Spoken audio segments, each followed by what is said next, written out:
everybody, this is Francesco Abbruzzino with another Rogue Rant. And as you can see from this picture, over there, I am talking about energy drinks and some of the concerns I have. Let's start by asking you this. Are you tired? Perhaps you didn't get an adequate amount of sleep last night, and the work-related stress is at an all-time high. I say, welcome to my shoes. Instead of heading home early or crawling into bed at an appropriate hour, you decide to crack open a cold one. We're not talking about a cold brewski here, folks. We're talking about a cold energy drink. Recently, some tragic news happened where a very active Arizona teenager passed away while vacationing in Mexico with her parents.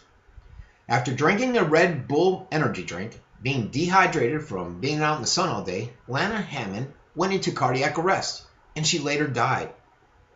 Surprisingly, though, Red Bull's caffeine content is only 80 milligrams, which is equivalent to just a cup of coffee according to the FDA. 400 milligrams a day, about 4 to 5 cups of coffee, is generally not considered dangerous for adults at all. So, this brings into question the potential dangers of caffeinated energy drinks like Red Bull, Monster, and Rockstar. Public health advocates are worried, and I'd say for good reason, folks, along with many parents out there. Energy drink-related emergency department visits have skyrocketed, nearly doubling between 2007 and 2011, especially with our youth. And I get it. I get that caffeine is popular. I drink 2 to 3 cups a day, and I couldn't survive without it. I'm on cup number 3 right now. Heck, about 80% of the adults in the United States consume the stimulant daily, and most of us are responsible about it. And what's not to like, right? In low doses, caffeine is basically harmless. However, what many of us forget is that our daily fix is actually a psychoactive drug.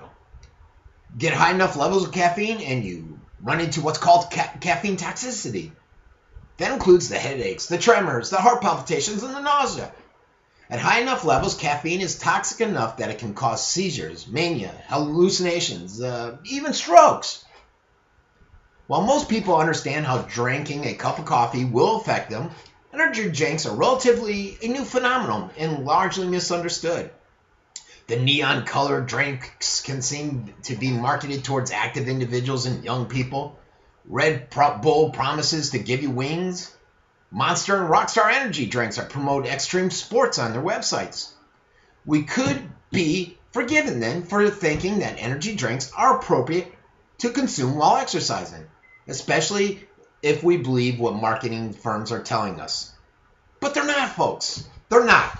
The diuretic effect of a caffeinated energy drink can cause the body to lose water, dehydrating you in the process.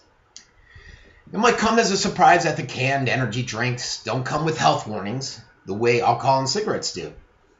I had to ask myself, why is this? I was surprised by it. I found out that energy drinks often contain plant and herbal extracts in addition to caffeine. They can choose to label themselves as a dietary supplement rather than food and avoid being regulated or evaluated for safety by the FDA. Energy drink companies don't even have to reveal how much caffeine is in each can. And without this research, it isn't clear what effect the combination of a plant-based substance and caffeine will have on the body. Many people also underestimate the power of caffeine from natural sources and aren't aware that certain plant extracts have caffeine-like effects. Certain individuals that are exercising, drinking alcohol, pregnant or nursing, anyone with a pre-existing heart condition, or under the age of 18 probably should not be consuming energy drinks whatsoever. Knowledge is power, folks. Knowledge is power. The more you tell them, the more they can make an intelligent and informed decision. They're our youth. We have to look out for them, right? So, before you reach for that can of caffeine, check the ingredients. A good rule of thumb is if you can't pronounce an additive on the packaging, don't put it in your body. Instead, you need the caffeine boost, just reach for unsweetened sweet tea, green tea, or even another cup of coffee. It's important to remember that everything you consume affects your body in some way.